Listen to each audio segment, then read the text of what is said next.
Hello, world. My name is Miles Bassett, and this is Ask Wildman.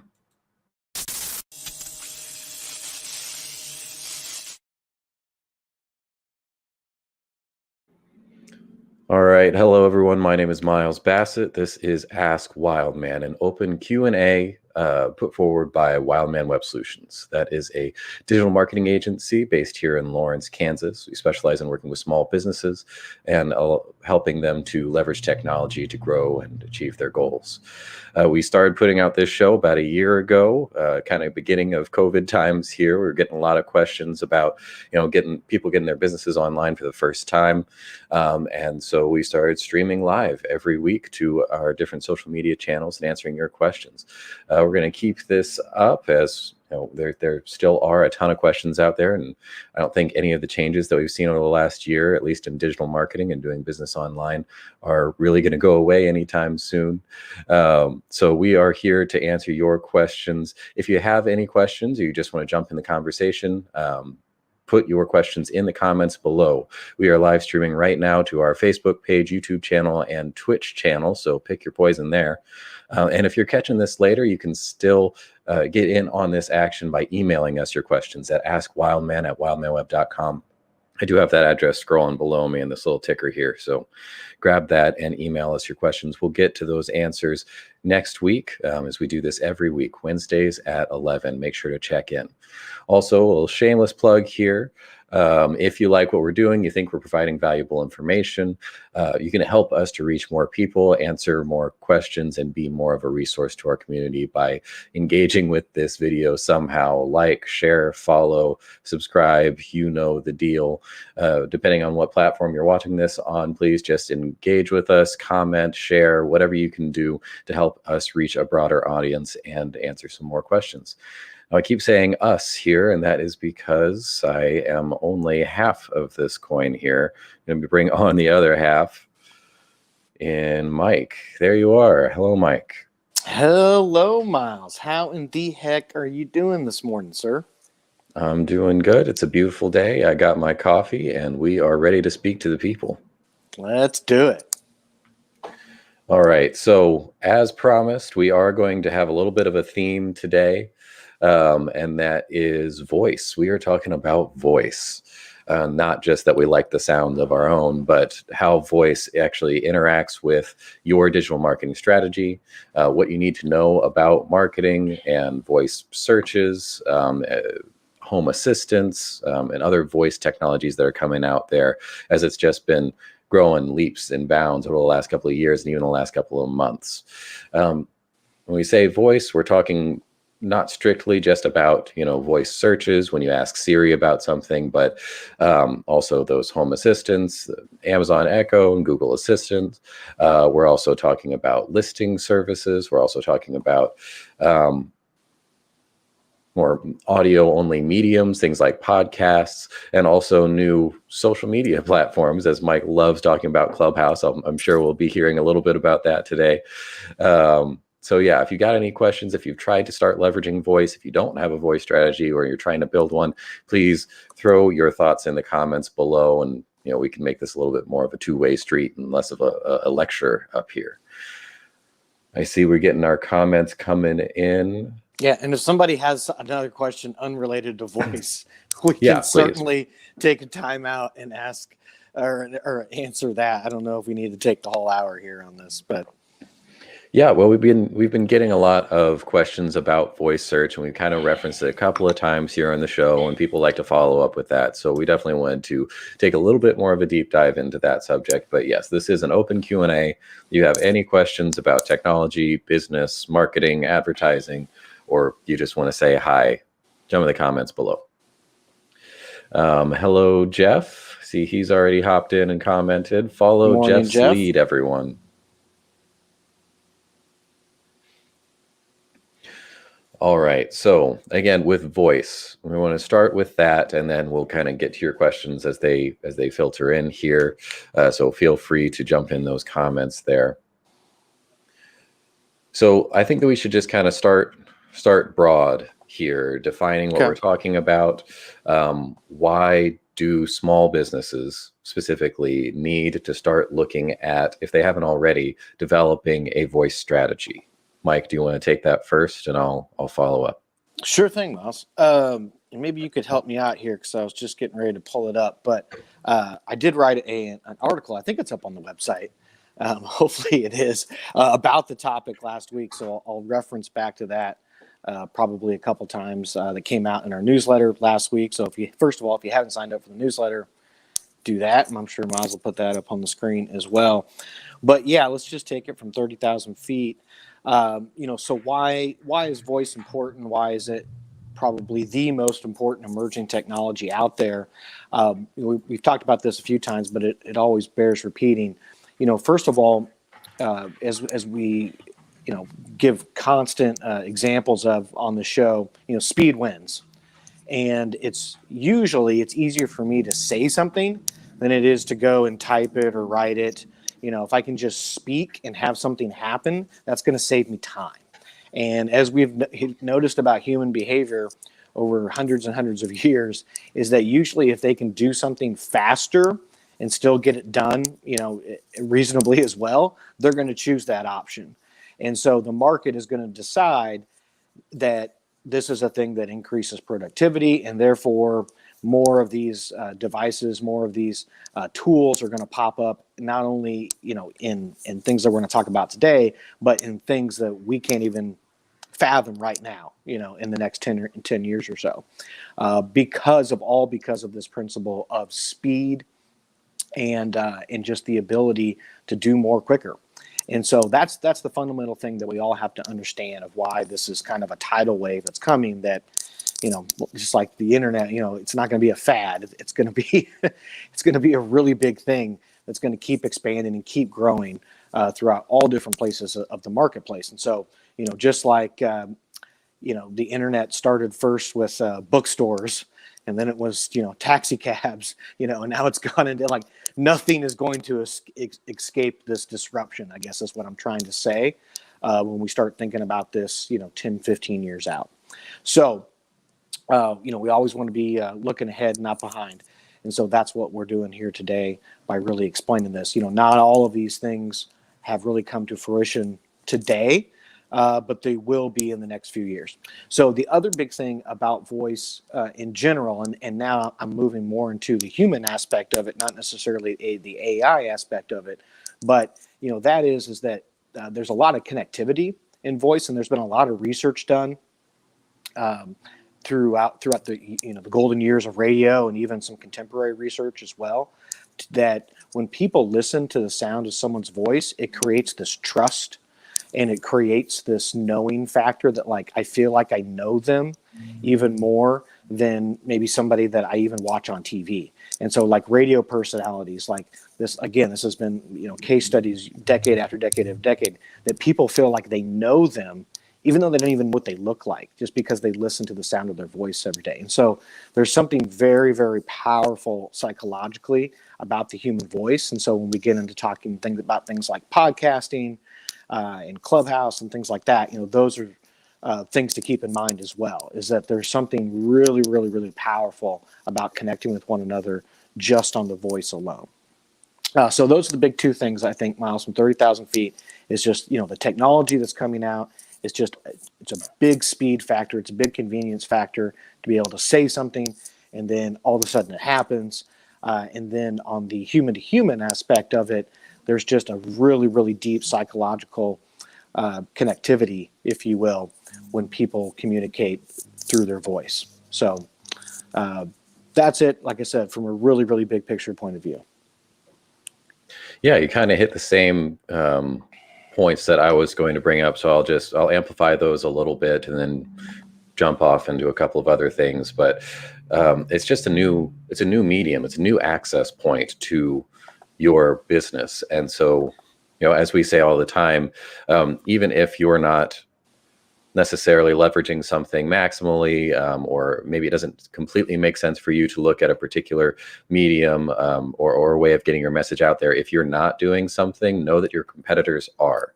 And so as soon as you stop doing something, or if you're not considering an entire access point to your business like voice, then know that your competitors are, and you are falling behind every moment that you're not thinking about this. And it's not, voice isn't completely new. It's been steadily growing for a long time. It's kind of seen a little bit of a spike in this last year as more people were at home and interacting with businesses online a little bit more. I say a little bit more, a hell of a lot more than they were prior to pandemic times. And so all sorts of virtual interactions have gone up, but especially with voice. Home assistants have gotten way, way, way, way better. We're up into the 90% word recognition rating.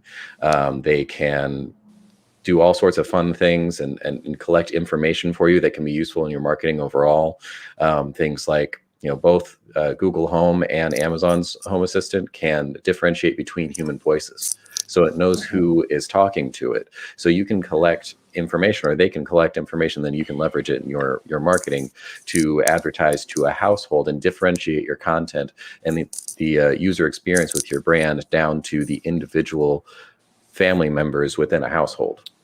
Exactly, Miles. And the other big thing there is that, it has the capability to remember who in the household order what products and then reference that back to them. And so, when we extrapolate this out a little bit, it becomes really, really evident really quickly. And this is something that I alluded to in that article. I don't know if you were able to put that in the comment section for the folks, but if you did, or if you haven't, please do when you get a chance, Miles. But one of the things that really came about in that was brand. And that is, if I don't say the name of your brand when I'm searching for something in voice, there's a huge divide between what's going to happen and what's currently happening right now with the text-based search. When I actually go to Google and I type something in, right? Well, what happens there is I'm going to see that search result, but I'm also going to see maybe 8 to 10, what are usually, I guess if we include the ads, probably more than that, probably more like a dozen different results of varying businesses within that category. So I'm going to see the competitors.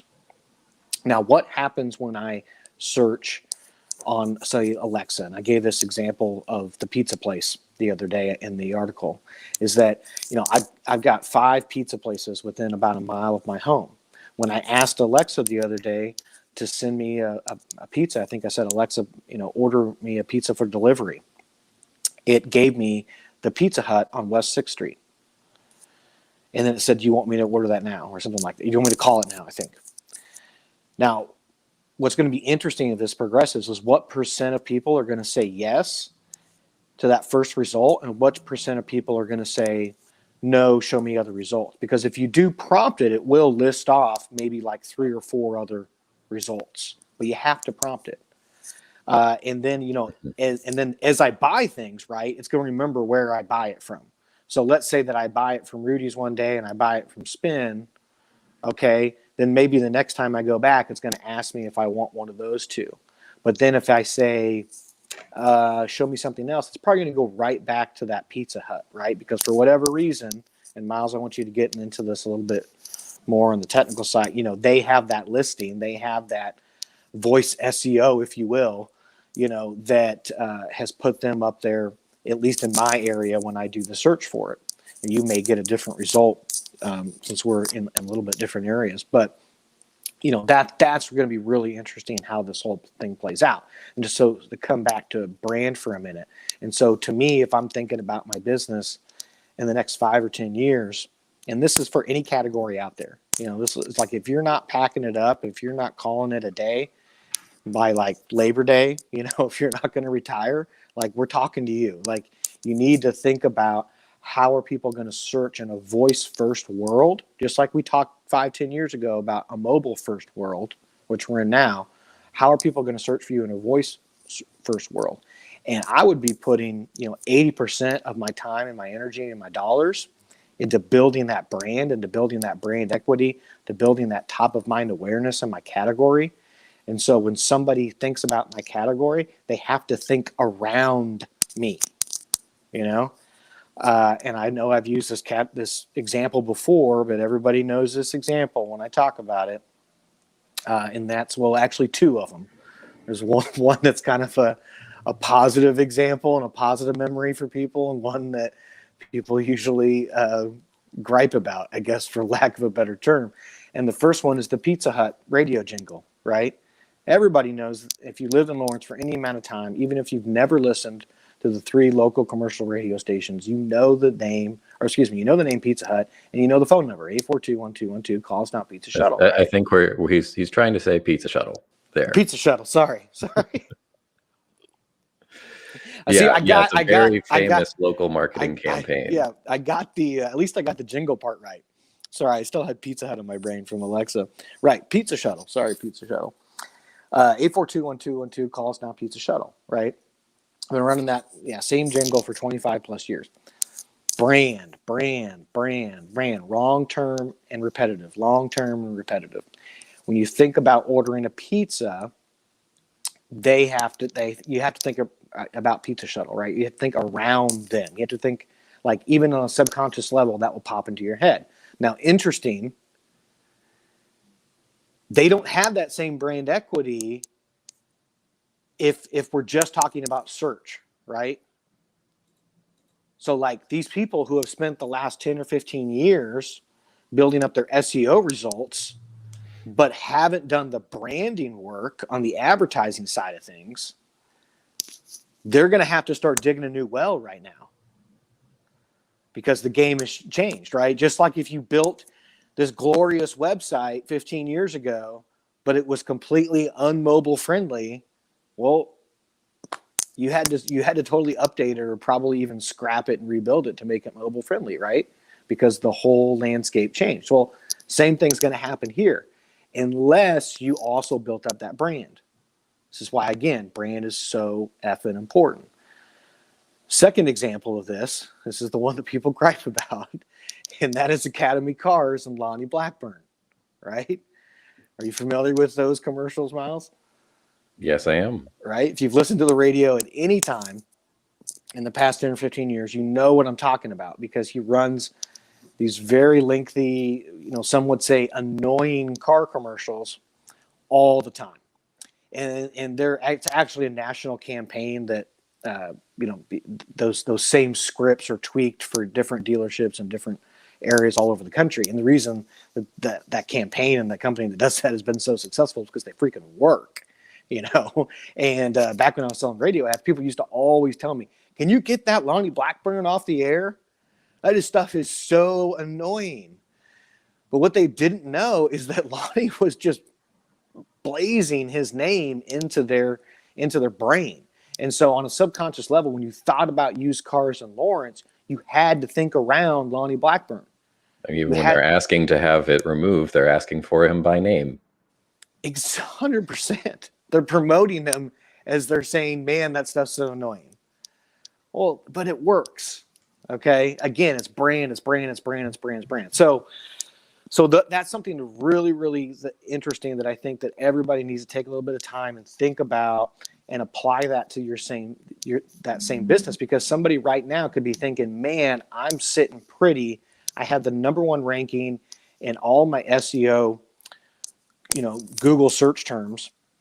I even got Bing. I'm working on DuckDuckGo, right now, like they really think they've got it set, but what they don't understand is that the rules of the entire game are about to change. Wilt Chamberlain's about to come and be a player on the court now. And so we're going to have to change all the rules because it's a totally different game, right? And if I'm not building that brand equity at the same time, and I'm not also building up my listings and my SEO, so to speak, on voice first, then I'm not digging my well, and I'm going to end up being thirsty. And I will have a couple of tips on voice search and how to modify your SEO campaign in order to work a little bit better with search. But that does bring up a really interesting, a side point here. And that is, as far as optimizing for search or looking at how some of these different voice technologies, looking at, specifically at Amazon's Home Assistant search, we don't know how those are working yet. we don't know how they're prioritizing things. They have their proprietary algorithms. They have their own search functions that aren't necessarily leveraging the algorithms that we've been working with, or that we as search engine optimizers and experts are used to. It's a whole new game over here. And so you said that your Alexa was recommending Pizza Hut near you, and then you could call me up, someone who's been working as a search engine optimizer for a long time, and might be considered an expert in the field, and I can't tell you why. At least not for certain. I've got some ideas on the whole thing, and we'll call them educated guesses, but we don't actually know for sure. And so the next couple of years and of effort from people in the search world are kind of going to be guess and check, figure out what works. Maybe some of the larger platforms will start releasing some more information on that and allowing us to work with them on that. But as of right now, there's a big question mark next to the actual inner workings of voice search. And the way around that, the sort of hack, if you will, is that branding that you're bringing up here. Because no matter what algorithm you're running, if you are searching something on a respectable platform that actually works well, and you ask for your business by name, it has to give you that business. Right. Instead of just saying, I want listing, pizza. Yeah. Right. Instead of saying, I want pizza, you say, order me Rudy's, then it has to go directly to Rudy's here. So that is that's the workaround, regardless of how all these platforms change and grow and develop, and regardless of what information is made available to us SEO people, or what's kept behind the curtain, brand works, and that will continue to work. So I think that's still a good advice, though I will have a couple of tips on the SEO side of things to make sure that you do have that organic ranking, hopefully alongside your branding efforts. Yeah, definitely, Miles. I'm glad you brought that up. And I'm expand on that for one quick minute, because this is actually what keeps me up at night right now.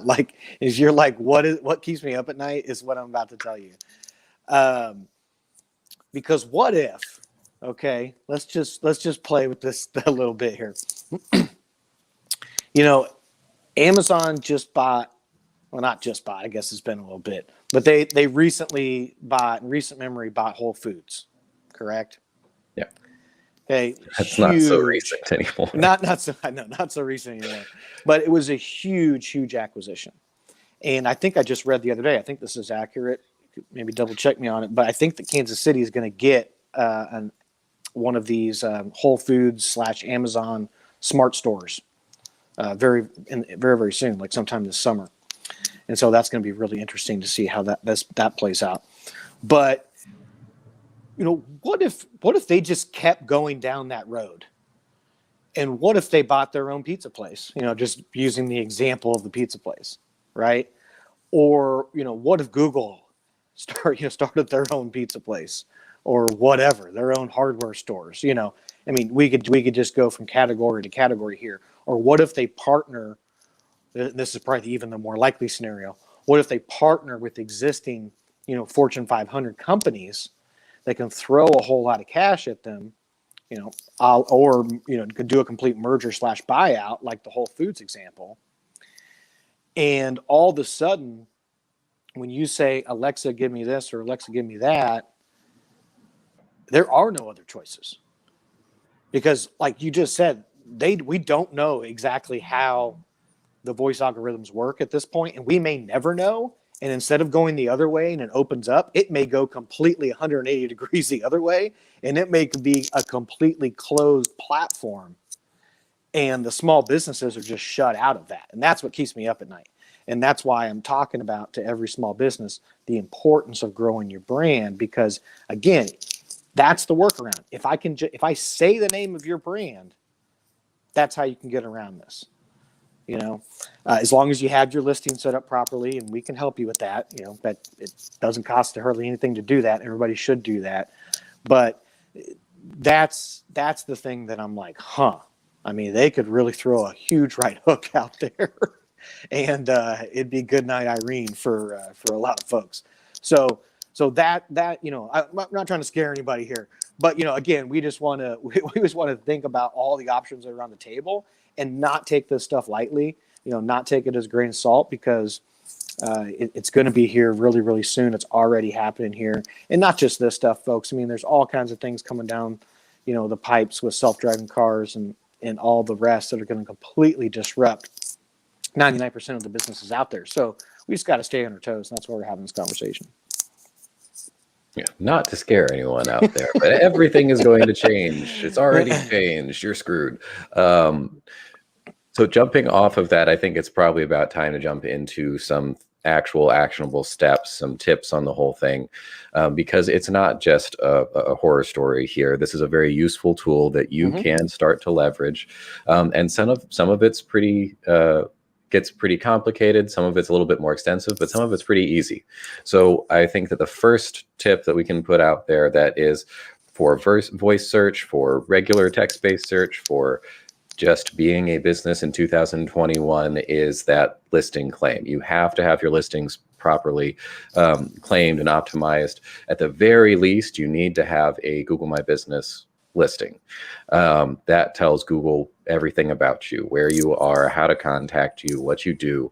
And it's the very first step to showing up in any and all searches. You can do as little as just claim your listing, saying, here's my business, here's where I am, here's what I'm called, here's what I do.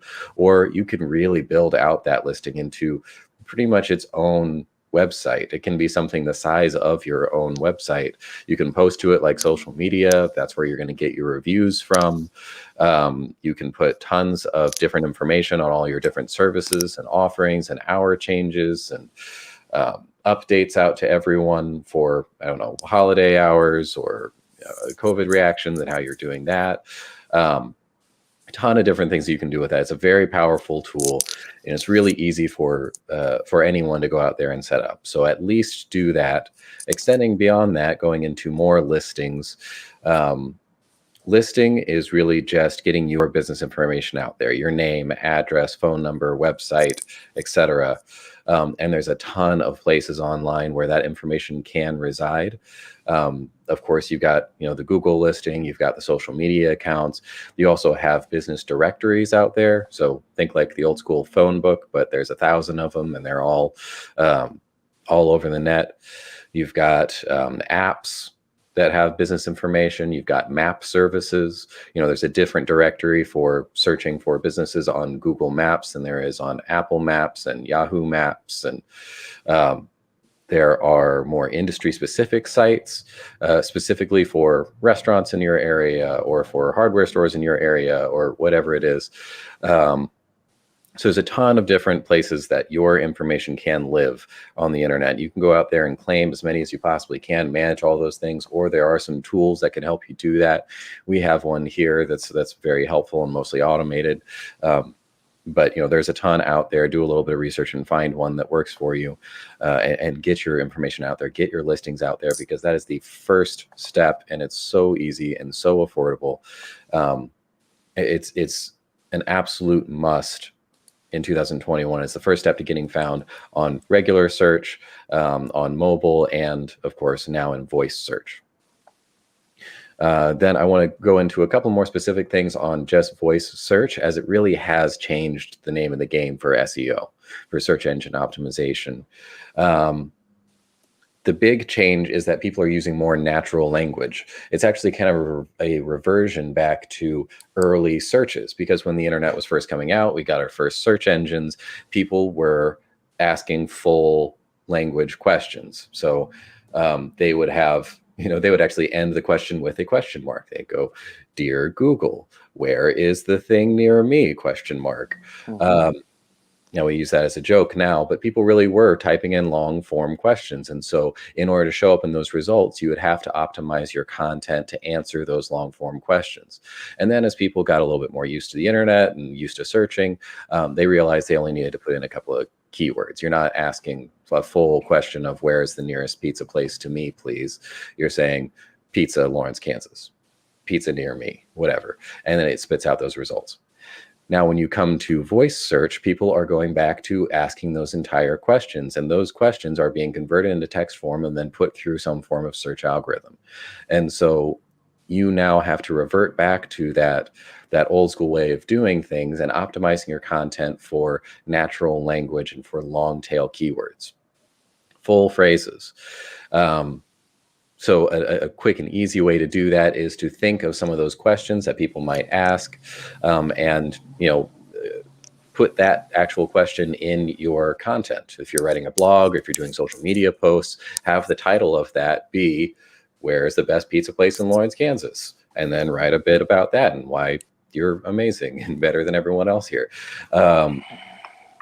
Those kinds of questions and those long tail keywords, those natural language searches are now going to be the name of the game. And I say that because voice search is a huge portion of the search market, depending on where you're looking and what data you're pulling here. It can be anywhere from a third to half the searches on the internet are done through some sort of voice interaction. So if you are not thinking about this with your SEO strategy and you don't have more natural language in there, more long-term keywords, you're not catering to this type of search, then you're missing out on a gigantic chunk of the market here. Yeah, definitely, Miles. There's a stat that I saw that 90 million people in the United States used voice search last year in 2020. And a recent survey with consumers said that more than 70% of them would rather do a voice search than traditional search when looking to buy something. So hugely important. You also have to think about, we always say, know your audience, know your medium, know the technology you're using. Think about how people are using voice search, because it is a little bit different. One of the biggest changes, one of the biggest differences between voice search and call it traditional search, is that people are much more likely to be searching for something local through voice. If they're searching for something that could be nationwide, it could come from anywhere, they're going to go text-based searches. But if you're asking Alexa to do something, to search for something, if you're asking your Google Assistant or Siri, whatever it is, you're most likely looking for something near you or something that you can interact with directly near you. So that's another tip on search engine optimization when it comes to voice. Optimize for local searches. If you are a local business, you have a physical location, then make sure to throw in those location tags in there. Cite your city all the time in all of your content. If you have multiple locations or you're a national business, instead of looking at doing one vast national campaign, do a bunch of smaller ones that focus on each one of those locations. So you've got all of your long tail keywords followed by the city that you're in, and make sure to have those geographically based keywords in there because voice search is local. I think the last point that I had here was just trying to keep things concise and also still looking at those kind of question formed searches. So I mean, think about it. If you're interacting with Alexa, you're interacting with Google, you ask a question, you want it to say, the answer to that question is this, and then you move on with your day. You don't want it to read you a novel. So think about that kind of question. And then at the very top of your content, very top of your article, your website page, whatever you're putting out there, put the answer at the very beginning in the most concise and clear and keyword heavy way that you possibly can, because that's where these voice assistants, these home assistants are going to be looking for the answer. They're going to look for an article that has the title of that question, and then they're going to find the article that has the answer right then and there in the most concise, clear, and accurate way possible, and they're going to deliver that to consumers. And that's going to count towards traffic towards your site. That's going to make you rank higher in whatever sort of ranking hierarchy these things are using. And it's going to establish you as an authority in your space if you are the one that Siri goes to for answers all the time. So be concise, think about questions, think about things in form of natural language, and keep it local. I think those are going to be my voice search tips of the day. I love it, Miles. All right, if you guys have any questions on this or you just want to jump in on the conversation, please comment below. Again, this is not supposed to be a lecture. We're basing this content on your feedback and the questions we've gotten over the last couple of weeks here from you, either in the comments here, in our personal interactions, in our email, in the Ask Wildman email, askwildman@wildmanweb.com. So that's where we're getting all this stuff from. So please keep it coming, everyone. But I did want to go into sort of another aspect of voice before we move on to anything else. I mean, it's cool for search. It's very convenient. There's a lot of people using it for search, and we definitely need to think about that, but that shouldn't be the entirety of your voice strategy. As you kind of started to talk about at the very beginning of this, Mike, voice has a very unique way of interacting with people. We posted a little while back, I think, earlier this week or last week, that quote that you said last week on the show, I think, that voice is the organ of the soul. Mm-hmm. It's a very personal way of interacting with someone. And it's something that we don't really get in a lot of other online content and marketing content. It just doesn't get across in any kind of text-based solutions. Right. You know, listening to the human voice is a really special way of communicating with someone, and allows you to have a more personal, more meaningful connection with your customers. And used properly, these technologies surrounding voice can allow you to expand on your content marketing strategy, get some more stuff out there, and really engage with your end users in a very unique, very meaningful way that your competition may not be doing, very likely is not doing, especially on the scale of business that we're talking about. We're looking at some cool content marketing plays that some of the bigger businesses have done over the last couple of years. I've got a list here. I mean, some of it is really just providing resources. You know, looking at Campbell's and Nestle both created skills for Alexa to read people cooking instructions and recipes while they're going through the entire thing, so that they will, you know, promote their products and those things, of course. But also, it's just having people engage with that brand regularly and having recurring positive interactions. If you're asking Nestle every night how to make dinner, and it's talking you through the entire thing, that's a very personalized and very meaningful interaction that you've had with that brand. Yep. Patron's got one out there for making different cocktails, of course, telling you to use Patron tequila. You've got a PayPal integration with Siri, so that you can tell Siri to send money to friends and family and other businesses that are using PayPal. Of course, you've got, you know, Domino's and other big pizza places allowing you to order directly from your couch and having that be very personalized. It remembers what you ordered last time and asks you if you want to do the same thing. There's other educational skills being built out there. Regardless, the point here is that it's everything that we've been saying for the last couple of months on content marketing and providing value to your end users, to your audience, but in a very unique, very engaging, very personalized way that allows you to have very meaningful conversations and regular engagements with your audience that, you know, maybe you couldn't do before, and most likely that your competition isn't doing. Yeah, definitely, Miles. I mean, it's a great new technique that's been emerging on the platform. You know, it's just a way to provide somebody value, and again, you are just the one who's facilitating that. And so it's a beautiful example of content marketing merging with this new technology. And I think that even the smallest of businesses should be looking at, can I make an Alexa skill either in that way or even internally, as a way to basically streamline their business, make it more efficient. That's something else that we haven't really touched on yet, but there's a lot of things out there that are already built, and there's like something like 80,000 Alexa skills at this point, and they're growing all the time. I mean, that's going to end up looking like a small number here in a few years. So definitely go and explore what is already out there, but then also take a look at, hey, is there something that I could build? Either again as an external, kind of content marketing piece or a way to help people, bring value to people, or internally as a way to streamline your operations, make yourself more efficient. Even if you're just a solopreneur, I would be looking at, these kind of Alexa skills that, allow you to have your inbox, read to you. You can do, all of your mail by voice. You can have Alexa book your appointments for you and manage your calendar. Same with Google. All of these things that can just, end up kind of being like a personal assistant to you.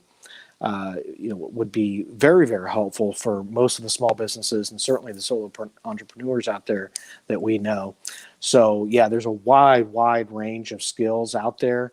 And like I said, it's growing all the time, but the examples that you gave as a way to do content marketing through it, I think is absolutely beautiful. And it's the future, it's the now of marketing, but it's just going to continue to grow and also be the future of marketing for not only big brands like that, but for small businesses like us. Yeah, bunch of utility, bunch of automations that you can build into the whole thing.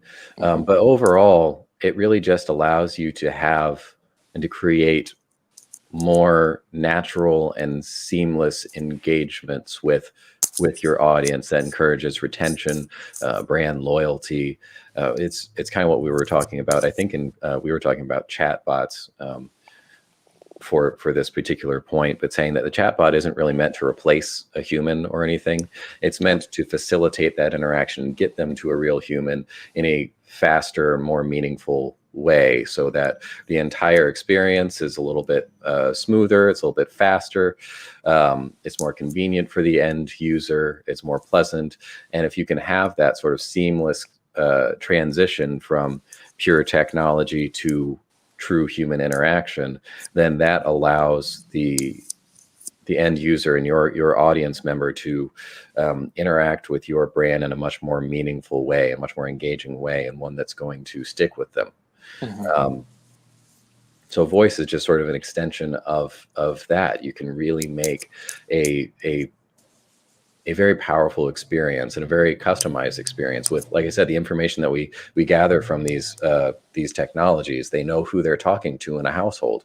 You can completely personalize your message and have this little artificially intelligent talking box in the corner spouting your brand spiel exactly to the right person at exactly the right time when they wanted to hear it, and then giving them an access point directly to your business. Yeah. That is immensely powerful if leveraged properly. Definitely. And that's why everybody needs to be thinking about how can I and how should I create content in a voice first world. And, you just gave some great examples of how to do that.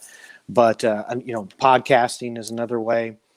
Clubhouse, is another way. And there's going to be more emerging voice first platforms coming down the pipeline very, very soon. But that's a way that people are going to, going back to what we talked about a little bit last week, that's a way that people can get to know, like, and trust you in a more deeper, more consuming way than just reading your posts online, or even, reading your blog, or even, even watching video, and people may think, video has kind of been king the last 5 or so years. And I don't think it's going to go away, but I think it's going to change. And I think that voice is going to take that driver's seat, and just going back to what we talked about at the beginning of the show. And that's because of speed and the fact that when I'm engaging with a voice piece of content, I can multitask, right? When somebody sits down and watches it, they probably don't sit down and watch us, Miles, because we're not much to look at. But when somebody sits down and watches a normal video or a live presentation, they're actually watching it almost as much as they're listening to it. Whereas with a podcast, I don't have to sit down and engage with that. It doesn't have to consume all of my attention. I can be doing other things. I can be, answering texts, emails. I can be traveling. I can be doing things around the house or the office or wherever, while I'm also consuming that. So what happens is I end up consuming more of it. We mentioned Clubhouse a few times. I guess we get into it now, but that app has now set the record, according to the Apple App Store, for the most logged screen time in history across its user base. And it's actually not screen time at all when you think about it. It's ear time, it's speaker time. And that's why people are consuming such massive levels of it, and they're on there for 3, 4, 5, 6 hours a day, is because it's much more digestible to consume audio than it is anything else. It's much easier to do it than text, and much easier to do it than video. And so that's what we have working in our advantage, is that people can consume long form stuff easier. We can get into the minutia, and the details, and really talk to somebody and really tell stories and really explain things and correct misconceptions and things like that. And part of the beauty of a platform like Clubhouse is that it's interactive. And it's not one to many. It can be one to many, or it can be many to many. And you can have people join you, right there interactively, and ask questions and give feedback. And that's an incredible medium to be exploring of how your brand can fit into that. And we do have a little bit of news on that front for everybody who's been waiting on the Android side of the world, is that they did mention in their town hall on Sunday that they are anticipating, now take this with a grain of salt, they're anticipating that they're going to be ready to launch Android sometime in the next 4 to 6 weeks. So I think a lot faster than most of us had anticipated, but they do have a demo version of it right now, and it does work. And they've just added a third developer on the Android only team. So it should be very, very soon that Clubhouse goes on the Android, and of course that will just explode the size of that community, which has already been exploding. And then, like we've talked about before, Facebook is working feverishly right now to launch its own voice-only platform, which coincidentally at the moment looks a lot like Clubhouse. So we'll see. Who would have thought? There may be some lawsuits. Well, that's a great pending idea. there. I'll take that. Yes, and Twitter has been working on their own version as well. So this is all going to be greatly exponentially expanding from where it is now. And so that's why it's a good thing to be looking at this, now, and figuring out your strategy. And then, of course, there's just good old-fashioned podcasting, which, it seems like now at this point it's been around for a little while, but it's still what we would consider an emerging platform, and it's still not too late, to jump in and start doing a podcast. And I would highly recommend that every business out there takes a look at doing a podcast, because again, it's a really great way to connect with somebody, to build that know, like, and trust factor, and to do deep dives, tell stories, give explanations, and things that you can't really get across in that short attention span world that people are usually into when they're consuming media online or in a social platform. And so it's really a great advantage to do that. And along those lines, Miles, I'm going to put you on the hot seat right now, because we have our Ask Wildman podcast set to come out sometime very, very soon. And I just got word from Anna that she has done everything she possibly can to get that thing ready to launch. And we are just waiting on you Oh, is that on me now? Something up. Yeah. So you got to tell the people right now when the Ask Wildman podcast will be launched. Well, I got to figure out what it is I'm supposed to be doing. And as soon as I figure out what I'm supposed to be doing, I will do that thing. Okay. All right. It's coming real soon, folks. And along those lines, sorry to put you on the hot seat there, Miles. I was just having some fun. But along those lines, we'll also be launching a podcast network, the Lawrence Podcast Network, coming down the pipeline very, very soon. So if you are a podcaster, or you're getting ready to start a podcaster, and you've just been like, I need a little bit of help, or I don't want to do this, and then nobody's there to listen, talk to us, DM us. The Lawrence Podcast Network is going to be all about cross-promoting each other and building each other up. And so that's what we're here to provide. So let us know how we can help you grow your podcast and start your journey into voice-first content. Yeah, we are practicing what we preach here. So I think there's a lot of people that probably just interact with this show on audio. I know I've talked to a couple of our regular listeners, and Jeff right now has commented on how he doesn't look at us while he's working on stuff. That's probably a good idea. Smart plan. Yeah, it's a good idea, Jeff. We're really we got some faces for radio over here. But yeah, we are going to be putting this out on a podcast, apparently, as soon as I can get my act together. And then, yeah, we are going to be launching the Lawrence Podcast Network. We think that audio really is where things are going. And the Lawrence community has really been lacking on that side of things. So we want to help to get that platform out there and give people a vehicle to start creating content and putting it out there for our community to enjoy. So yeah, there's going to be a lot of benefits to working with it and using it. Hopefully it will allow people to cross promote. We're going to be hosting podcasts, taking care of all the technical side of everything, the marketing side of things, and helping you to grow everything there. So like Mike said, if you've got an existing podcast, we'd like to talk to you. Or if you just thought about doing something like that, you've thought about putting something together, you've got something interesting to say, but you just haven't didn't know how to do it or haven't really had the ability to do that yet, then reach out to us as well, because we're here for that. Okay, looking over at the comments over here to see if we've got anything to talk about this week. We've got a couple of points. I think we're probably going to hit those. I'm going to hit these things next week. We are going to be back live on April 7th, next Wednesday. You said earlier that you had a Voice article coming out. We do not, in fact, have that up on the website yet. That's why I couldn't find it. Well, we've got a bunch of new articles coming up there. I know I've written a couple. I know Anna's written a couple, and we've got some more coming from you as well. I think we have that one scheduled to drop soon, but I'm not entirely sure when. Regardless, this is a good opportunity for you to sign up for a newsletter, because you do get this stuff earlier than anyone, earlier than the public, and some of that stuff never goes out to the public, and it just exists in that newsletter.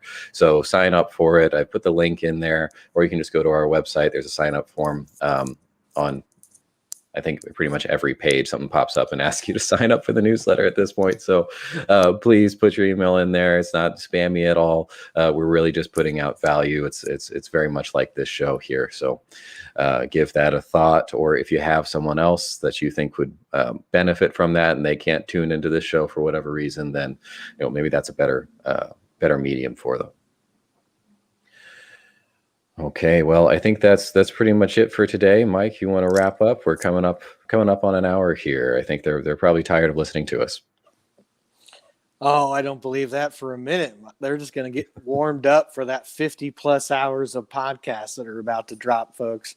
Yeah, when we do launch the podcast, we've got I think 50 episodes in the bag, and so just a real quick point about that, because we talk a lot about making content, and of course, small businesses out there, they're busier than a one-legged man in an ass-kicking contest. And so, the reply back, we usually get is, "Oh, Michael, we'd love to do podcasts. We'd love to do more content. We just don't have the time to do it." Well, you have to have a system, and so that's the first thing. And then, of course, the other thing people have is a little bit of a stage fright. Well, I've never put anything together. I've never put content out. I hate the way my voice sounds, all of these things. And, we just have to remember that nobody was good at something when they first started doing it. And that, through doing something and through practicing something and failing is how you get better and is how you excel. So you just have to take that first step and start doing it. As Zig Ziglar says, anything worth doing is worth doing poorly until you're able to learn to do it right. And so, that's what you have to do when you put out content. But, you also have to have a system. And so, this show is an example of how, two busy guys like us can put out regular content, is we have a system in place where every single week we take an hour, Wednesday at 11, and we do this show. And then from that, we rip the audio and we're going to turn that into a podcast. And then we'll have Anna, clip certain sections of the video, and that's going to be Instagram content or Facebook content or LinkedIn content. Or we're going to take, a full-length article and out off of something that we talked about here on the show, and then turn that into little micro pieces of content for micro blogs and social. We may take a piece of an audio and do an audiogram and clip that, and then there's another piece of content. So from 1 hour a week, we can then siphon off, multiple pieces of content and really get a week's plus worth of content to be able to serve from that hour. And of course, you have to have a great team. You have to have, somebody like Anna, who's our queen of content on the back end, be able to do this for you, but that's the system that you have to get into place, and you have to be consistent about it. That's the other golden rule here. So I'll leave you guys with those tips, but if you have any other questions, please reach out to us, DM us. Everybody have a safe, prosperous, healthy week. Happy Easter, and see you next time. All right. Thanks, Mike. Well, you heard it from Mike. Work smarter, not harder. You can reuse content. You can use content multiple ways, cut it up, different mediums. I think that really is a common thread that we hit on this show, and that is just to, as small businesses, we get caught up doing so many things, trying to run our business, trying to work on our business while working in our business, and it can be a little overwhelming sometimes. So, any tips or tools or systems that you can develop to work smarter, not harder, to reuse content, and to have one thing turn into 100 things, that's probably going to be a good option for you there. Yeah, so that is it for today. We will be back with another episode of Ask Wildman next Wednesday at 11. If you haven't already, go to our website at wildmanweb.com. We've got tons of resources there. We have the archives of this show. So all of the shows that we've done in the past are on our live stream archives page, along with the transcript on anything. So in case we at some point said something smart and you want to go back and find that, that's all available for you. We do have our blog, tons of articles there on everything that we're talking about here, and a bunch of other resources. So again, make sure to check out wildmanweb.com and sign up for our newsletter for premium content before we ever post it to the website, and some stuff that we never put out there for public use. So and I know I'm a little bit biased here, but the team over here has really been doing an awesome job on those newsletters that they've been coming out. Just put one out at the beginning of this show. So if you are subscribed, check your inbox. All right, that's it from me. Thanks, everyone, and I'll see you next Wednesday.